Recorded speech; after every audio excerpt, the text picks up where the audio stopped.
7 पर आप सभी का एक बार फिर से बहुत बहुत स्वागत है। मैं हूं आपके साथ साधना पांडे। चलिए शुरुआत करेंगे राजनांदगांव लोकसभा क्षेत्र के सांसद संतोष पांडे के साथ। लोकसभा में उन्होंने राष्ट्रपति के अभिभाषण पर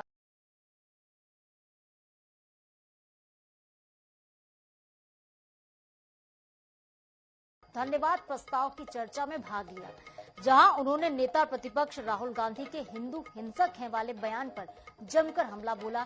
साथ ही उन्होंने महादेव सट्टा ऐप का जिक्र करते हुए पूर्व सीएम भूपेश बघेल पर सट्टा ऐप चलाने जैसे कई गंभीर आरोप लगाए हैं। उन्होंने इन आरोपों पर पूर्व सीएम की भी प्रतिक्रिया सामने आई है। देखिए इस पर एक रिपोर्ट। लोकसभा में राष्ट्रपति के अभिभाषण पर धन्यवाद प्रस्ताव पर चर्चा में भाग लेते हुए सांसद संतोष पांडे ने कांग्रेस पर जमकर हमला बोला। उन्होंने नेता प्रतिपक्ष राहुल गांधी के सोमवार को सदन में अपने भाषण के दौरान बार बार भगवान शिव की तस्वीर दिखाने का जिक्र करते हुए घेरा। उन्होंने कहा कि छत्तीसगढ़ के पूर्व मुख्यमंत्री महादेव के नाम पर सट्टा चला रहे थे। लोकसभा में सांसद संतोष पांडे ने क्या कहा, सुनिए। ये आपकी फितरत में है, तो ध्यान होगा 6000 करोड़ से ऊपर का सट्टा जिसका संचालन आपके पूर्व मुख्यमंत्री ने किया। इधर सांसद संतोष पांडे के गंभीर आरोपों पर पूर्व मुख्यमंत्री भूपेश बघेल की प्रतिक्रिया सामने आई है। उन्होंने कहा, राजनांदगांव के सांसद के लोकसभा के अंदर गंभीर आरोपों पर वे लोकसभा अध्यक्ष को पत्र लिखेंगे। साथ ही कानूनी सलाह लेकर सुनियोजित दुष्प्रचार के खिलाफ कानूनी कार्रवाई करेंगे। उन्होंने कहा कि हमारी सरकार में महादेव ऐप चलाने वालों पर कार्रवाई करते हुए कईयों को गिरफ्तार किया। उन्होंने पूछा कि अब वे मुख्यमंत्री नहीं है और केंद्र में भी भाजपा की सरकार है, तो अब यह महादेव सट्टा ऐप क्यों चल रहा है। देखिए, ये प्रश्न उत्तरित है नहीं और राहुल गांधी सरकार में नहीं है। और जहां तक महादेव सट्टे की बात है, तो महादेव सट्टे में डबल इंजन की सरकार है 6 महीने से। अभी तक उसको पकड़ के लाई नहीं, अभी तक क्यों कार्रवाई नहीं हुई? इसका मतलब यह है कि ऊपर से सेटिंग हो गई इनकी। लोकसभा में राहुल गांधी के हिंदू वाले बयान को जहां बीजेपी बड़ा मुद्दा बना रही है, तो वहीं सदन में भाजपा के सांसद कांग्रेस से जुड़े मुद्दों पर कांग्रेस को घेरते हुए नजर आ रहे हैं। अब देखने वाली बात यह होगी, सट्टा ऐप पर दिल्ली से छत्तीसगढ़ तक उठे सियासी बवाल का क्या असर होता है। रायपुर से INS 24/7 के लिए स्वप्निल गौर खेड़े। जिसमें पुलिस को एक और बड़ी सफलता हाथ लगी है। सीयू की टीम ने हैदराबाद में महादेव सट्टा ऐप का पैनल चलाने वाले 7 सटोरियों को गिरफ्तार किया है। सभी सटोरिये दुर्ग जिले के रहने वाले हैं। सटोरियों के पास से पुलिस ने 5 नग laptop, 21 mobile phone, 1 car, 5 lakh रुपए के सोने के जेवर, ATM कार्ड समेत भारी मात्रा में हिसाब किताब के दस्तावेज भी जब्त किए हैं। कुल मिलाकर 25 लाख रुपए तक के लेन देन का मामला सामने आया है। पुलिस ने बताया कि आरोपियों ने बैंक खातों से 2 महीने में 1.25 करोड़ रुपए का कारोबार किया है। Additional SP crime branch Richa Mishra ने बताया कि पुलिस को जानकारी मिली कि भिलाई का युवक विनय यादव हैदराबाद में महादेव सट्टा ऐप का पैनल चला रहा था। दुर्ग पुलिस की टीम ने हैदराबाद में 4 दिनों रहकर लोकेशन सर्च करते हुए एक मकान में छापामार कार्रवाई की, जहां पैनल संचालित करने वाले एक नाबालिग समेत 6 युवकों को गिरफ्तार किया गया है।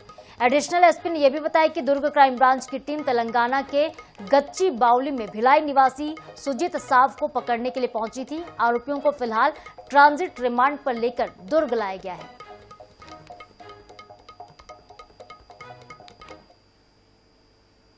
भिलाई दुर्ग में एक ये ट्रेंड चल रहा है कि लड़के अपना यहाँ पर रहते हैं और इनका पैनल जो है कहीं बाहर किसी बड़ी शहर में ये लोग अपना पैनल ऑपरेट करते रहते हैं। तो कई दिनों से हम लोग इस तरह के लोगों की जानकारी ले रहे थे, तो जानकारी प्राप्त हुई कि विनय नाम का एक लड़का जो कि हैदराबाद में कोई पैनल वगैरह अपना रन कर रहा है, फिलहाल यहाँ आया हुआ है। इसके बाद इसका पीछा जब लगभग जो है बहुत फिल्मी स्टाइल से हम लोग ने रायपुर से किया। रायपुर से करके जब ये अपने घर पहुँचा तब हमने इसको पकड़ा तो उस दिन इसके पास हमको सूचना मिली कि 3 पैनल इसके हैदराबाद में रन कर रहे हैं। हैदराबाद में एक बड़े बैंक फ्रॉड केस के लिए और एक गुम इंसान के लिए हमारी टीम ऑलरेडी थी। तो विदिन 2 आवर्स इसके पकड़ने के बाद हमने हैदराबाद में भी रेड की और हैदराबाद में भी रेड हमारी सक्सेसफुल हुई। 8 लड़के एक फ्लैट में इसका पैनल संचालित करते हुए पाए गए। इधर छत्तीसगढ़ में कांग्रेस की हार की समीक्षा को लेकर बवाल अभी थमा नहीं था कि लेटर बम ने पार्टी की मुश्किलें एक बार फिर से बढ़ा दी हैं। पहले तो गुमनाम चिट्ठी सामने आई, इसके बाद अब पार्टी के कुछ नेताओं ने नामजद चिट्ठी भी लिख दी है। समीक्षा बैठकों और वायरल चिट्ठियों के बाद अब संगठन में बदलाव का इंतजार है। देखिए इस पर एक खास रिपोर्ट। छत्तीसगढ़ में कांग्रेस की 10 सीटों में हार के बाद 4 दिनों तक समीक्षा का दौर चला। इस दौरान पूर्ववर्ती कांग्रेस सरकार को लेकर गुस्सा फूटा। कार्यकर्ताओं को महत्व नहीं मिलने और अहंकार को लेकर नेता कटघरे में खड़े कर दिए गए। साथ ही किस तरीके से पार्टी आने वाले समय में आगे बढ़ सकती है, इसे लेकर रणनीति बनाई गई। इस पूरी एक्सरसाइज के दौरान भूपेश बघेल से लेकर चरणदास महंत, ताम्रध्वज साहू जैसे तमाम बड़े नेता कार्यकर्ताओं के निशाने पर रहे। इस बीच 2 चिट्ठियां सामने आई, जिसमें नेताओं को हार के लिए जिम्मेदार ठहराया गया। इन हालातों के बीच पार्टी में चर्चा भी छिड़ गई कि क्या अब भी दीपक बैज बने रहेंगे या किसी नए नेता को कमान मिलेगी। नए अध्यक्ष के रूप में रायपुर से दिल्ली तक टी.एस. सिंहदेव समेत कई नाम चर्चा में हैं। दूसरी ओर पार्टी के भीतर एक वर्ग दीपक बैज के समर्थन में है। ऐसे में उन्हें बने रहने देना चाहिए। बहरहाल कांग्रेस के भीतर चल रही खींचतान पर भाजपा भी जमकर तंज कस रही है। देखिए, कांग्रेस में सिर फुटौल होना ही है। जिस प्रकार के आरोप, गंभीर आरोप कार्यकर्ता लगा रहे हैं, तो कांग्रेस में सिर फुटौल होना है। और अब बलि का बकरा कौन बनेगा चुनाव के हार का, ये देखने वाली बात होगी। चिट्ठी अगर लिख रहे तो उनकी व्यक्तिगत स्वतंत्रता है, इस पे मुझे कुछ नहीं कहना है। लेकिन संगठन आने वाला समय में जो भी मार्गदर्शन देगा आलाकमान, उसके आधार पर हम मजबूती के साथ काम करेंगे और जो भी हमारे पास कमियां रही उन कमियों को दूर कर आने वाला समय में नगरीय निकाय चुनाव है और पंचायत चुनाव है और साथ ही जस्ट अभी होने वाला दक्षिण रायपुर के दक्षिण विधानसभा उपचुनाव है, उसके लिए भी हम लोग तैयारियां करेंगे ताकि इन कमियों को हम लोग दूर कर सकें। छत्तीसगढ़ में हार की समीक्षा कर फैक्ट फाइंडिंग कमेटी लौट गई। अब दीपक बैज के भविष्य से लेकर प्रदेश कांग्रेस की आगामी रणनीति पर फैसला कांग्रेस हाईकमान ही करेगा। ऐसे में दीपक बैज को अभयदान मिलेगा या नए नेता के हाथों होगी पीसीसी की कमान, इस पर सभी की निगाहें बनी होंगी। लेकिन फिलहाल लेटर बम पार्टी की मुश्किलें बढ़ाता जरूर नजर आ रहा है। INS 24/7 के लिए रायपुर से गौरव शर्मा की रिपोर्ट। इधर छत्तीसगढ़ में इस साल के अंत में नगरीय निकाय के चुनाव होने हैं। निकाय चुनाव के लिए सियासी दलों ने अपनी बिसात बिछाने की शुरुआत कर दी है। इस बीच राज्य सरकार ने निकायों को 65 करोड़ रुपए की राशि भी दे दी। इसको लेकर अब सियासत गर्मा गई है। देखिए एक रिपोर्ट।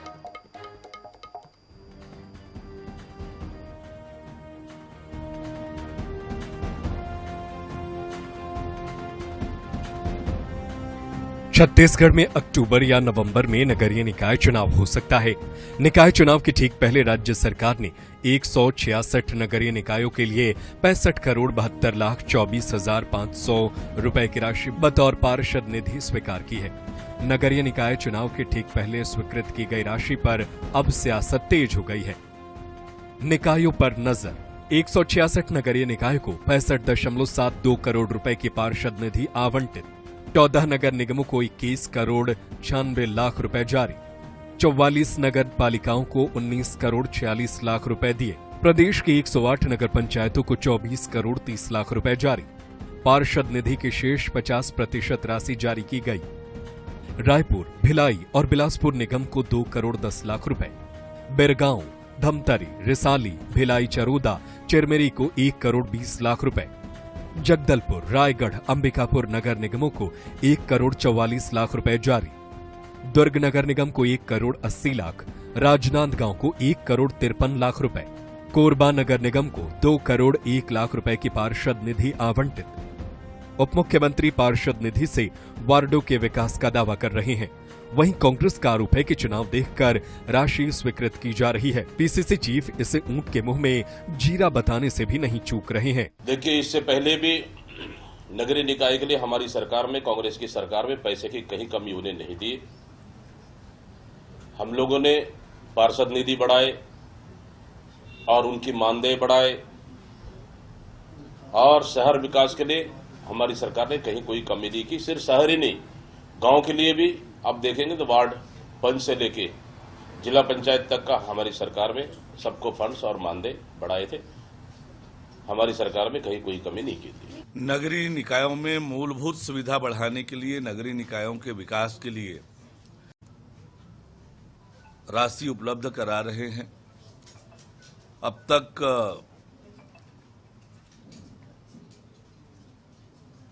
1300 करोड़ रुपए से अधिक की राशि हम लोगों ने नगरीय निकायों को जारी किया है, अलग अलग मद और अलग अलग योजनाओं से। अभी पार्षद निधि की राशि शेष जो बची हुई राशि थी वो जारी की है। शहर हमारा स्वच्छ बने, सुंदर बने, सुव्यवस्थित बने, इसके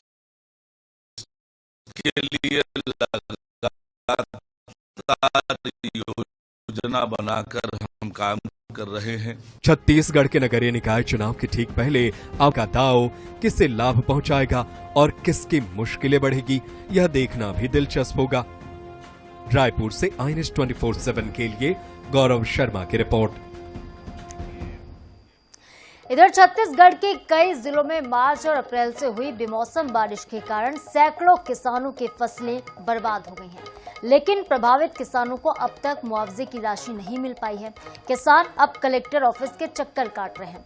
हालांकि सरकार ये कह रही है कि किसानों को पैसा जारी किया जा चुका है। देखिए इस पर एक रिपोर्ट।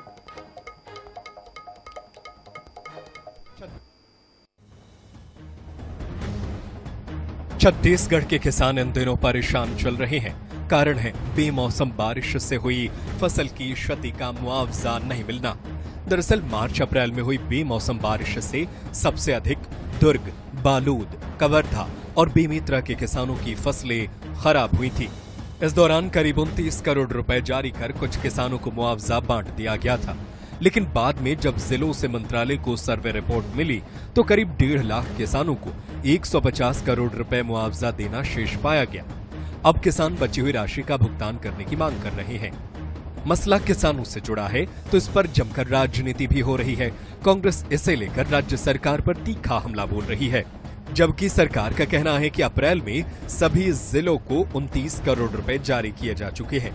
कलेक्टरों से बात कर जांच करेंगे कि राशि का भुगतान क्यों नहीं किया गया। सरकार के पास पैसे ही नहीं है, कहां से वो वजह देगी। इसलिए तो कभी दारू का रेट बढ़ा रहे, तो कभी तो वो रेती का रेट बढ़ा रहे, सीमेंट का रेट बढ़ा रहे, गिट्टी का रेट बढ़ा रहे। तो सरकार के पास कमीशन खाने के लिए पैसा है, लेकिन किसानों को देने के लिए पैसा नहीं है। बेमौसम बारिश और ओलावृष्टि हुई थी, उसकी राशि प्रदेश के सभी जिलों को अप्रैल में ही लगभग 29 करोड़ रुपए जारी किए जा चुके हैं।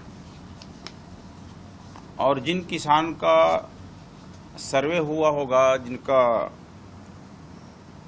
प्रकरण बना होगा, उन किसानों को मेरे हिसाब से ये राशि मिल गया होगा। यहाँ से जारी हो गया, अप्रैल में ही जारी हो गया था।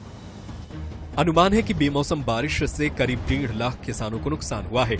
ऐसे में समय पर मुआवजे की राशि मिल जाती है तो किसानों को बड़ी राहत होती है। अब देखना होगा कि किसानों को कब तक फसल क्षति का मुआवजा मिलता है। रायपुर से INS 24/7 के लिए गौरव शर्मा की रिपोर्ट। इधर छत्तीसगढ़ के उप मुख्यमंत्री अरुण साव ने मंगलवार को प्रेस कॉन्फ्रेंस को संबोधित किया और सोमवार को संसद में नेता प्रतिपक्ष राहुल गांधी के दिए गए बयान को लेकर निशाना साधा। अरुण साव ने कहा कि राहुल गांधी का नेता प्रतिपक्ष के रूप में पहला ही भाषण झूठ, निराशा और तथ्यहीन बातों से भरा हुआ था। भाषण के दौरान राहुल गांधी ने अपने भाषण में न केवल हिंदुओं का घोर अपमान किया, न केवल हिंदुओं को हिंसक, नफरती और झूठा बताया, बल्कि अग्निवीर, किसान, अयोध्या और माइक सब पर झूठ और केवल झूठ बोला।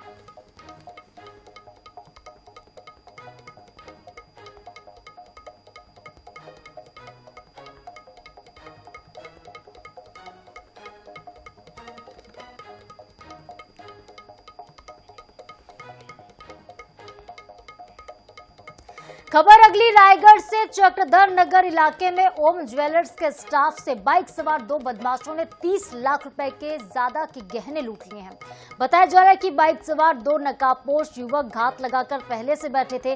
रात तकरीबन 10 बजे जैसे ही कर्मचारी गहनों को लेकर बाहर निकलते हैं, तभी बाइक सवार बदमाश करीब 30 लाख रुपए की ज्वेलरी लूटकर फरार हो गए। इस घटना के बाद पुलिस ने नाकेबंदी की, आरोपियों की तलाश शुरू कर दी गई है।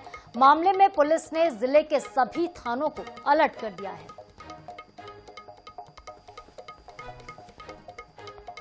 तो फिल्मी अंदाज में गहने लूटकर कर्मचारियों से आरोपी फरार हो गए हैं। पहले से घात लगाकर ये बाइक सवार बैठे हुए थे। ज्वेलर्स दुकान के कर्मचारी जैसे ही ज्वेलरी शॉप को बंद करके दुकान से बाहर निकलते हैं, 30 लाख रुपए के जेवर लेकर बदमाश फरार हो जाते हैं। बदमाश इस तरह से फरार हो गए जिनकी तलाश पुलिस की टीम कर रही है। इस खबर पर ज्यादा अपडेट लेते हैं, हमारे सहयोगी अमित गुप्ता हमारे साथ जुड़ चुके हैं। अमित, लाखों रुपए की लूट हो गई है बीती रात को, क्या अपडेट है फिलहाल मामले में? क्या आरोपी पकड़े गए हैं, गिरफ्तारी हुई है? देखिए, रायगढ़ के पूरे मेन चौक कहे जाने वाले चक्रधर चौक इलाके में ओम ज्वेलर्स है और स्टाफ के बाइक सवार 2 युवकों ने लगभग 30 लाख रुपए से अधिक के गहने की लूट की है। घटना उस वक्त हुई जब दुकान बंद करते समय 2 महिला कर्मचारी दुकान बंद करके गहनों को घर ले जा रहे थे। उसी व्यवसायी घर ले जा रहे थे, उसी समय 2 बाइक सवार नकाबपोश युवक घात लगाकर बैठे हुए थे। तकरीबन ये बीती रात 10 बजे की घटना है। जैसे ही दुकान बंद कर रहे थे, शटर गिरा और 2 युवकों ने गहना पार कर लिए। जी अमित, ये आरोपी है कौन? पहले से घात लगाकर बैठे थे, क्या कोई परिचित है ये? देखिए, पहले से ही घात लगाकर बैठे थे और सीसीटीवी फुटेज में 2 युवकों को देखा जा रहा है और लूट को घटना को अंजाम दिया। हालांकि एसपी ने पूरे मौके पर पहुंचे हुए थे और उस समय सारे जगह नाकेबंदी की है, तो आरोपियों की तलाश जारी है। ठीक है अमित, नजर बना के रखिएगा। जैसे ही आरोपी गिरफ्तार होंगे अपडेट दर्शकों तक जरूर पहुंचाएंगे। तो बड़ी खबर जहां पर ज्वेलरी शॉप से कर्मचारियों के साथ लूट हुई है। फिल्मी अंदाज में 30 लाख रुपए के गहने लूटकर आरोपी फरार हो गए हैं। तस्वीरें आप देख रहे हैं, रायगढ़ से घात लगाकर ये बदमाश बैठे थे और जैसे ही कर्मचारी दुकान से बाहर निकलते हैं, उनके हाथों से ज्वेलरी लेकर आरोपी भाग गए।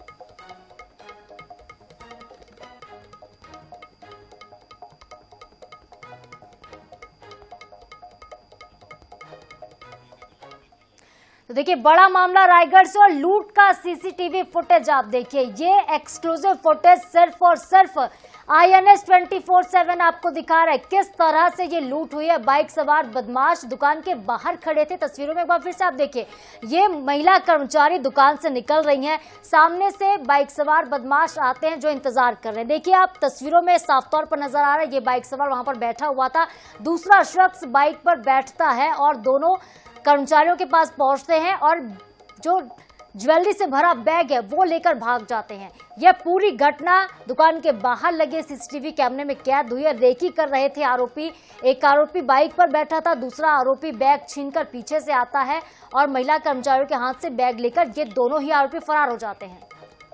तो 30 लाख रुपए की ये पूरी चोरी है। 30 लाख रुपए के जेवर किस तरह से चोरी हुए हैं, बिल्कुल एक्सक्लूसिव फुटेज आप देखिए। फुटेज सामने आ चुका है, तस्वीरें सब कुछ सामने, बावजूद इसके बीती रात से अभी तक कार्रवाई नहीं हुई है। आरोपियों की पहचान अभी तक नहीं की गई है। ज्वेलरी शॉप के बाहर फिल्मी अंदाज में गहने लेकर ये बदमाश फरार हो गए हैं और इन तस्वीरों से कानून व्यवस्था पर भी फिर से सवाल खड़े होते हैं कि आखिरकार पुलिस क्या कर रही है। इस तरह से भीड़ भाड़ वाले क्षेत्र में दिन दहाड़े तो नहीं, बीती रात की घटना है, चोरी हो गई है। रायगढ़ की तस्वीरें हैं, फिल्मी अंदाज में बदमाश हाथ से ज्वेलरी लेकर फरार हो जा रहे हैं। ये बीती रात की घटना जहां पर लूट हुई है, आरोपियों की तलाश फिलहाल पुलिस की टीम कर रही है। तो ज्वेलरी शॉप के बाहर ये लूट हुई है। जैसे ही महिला कर्मचारी तस्वीरों आपको नजर आ रही होंगी, ये दुकान से बाहर निकलती हैं, रेकी कर रहे बदमाश इनके हाथों से बैग लूटकर फरार हो जाते हैं। 30 लाख रुपए की ज्वेलरी इन बैगों में थी। फिलहाल पुलिस की टीम तफ्तीश कर रही है।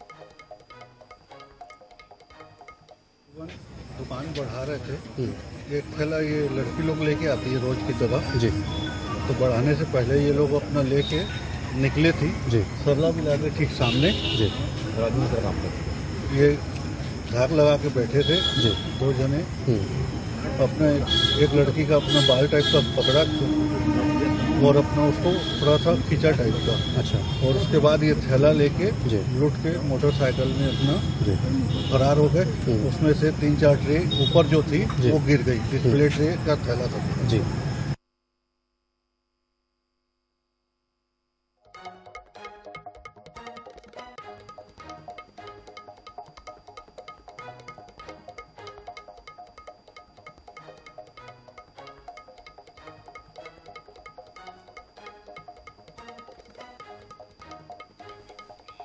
और पुतला भी दहन किया।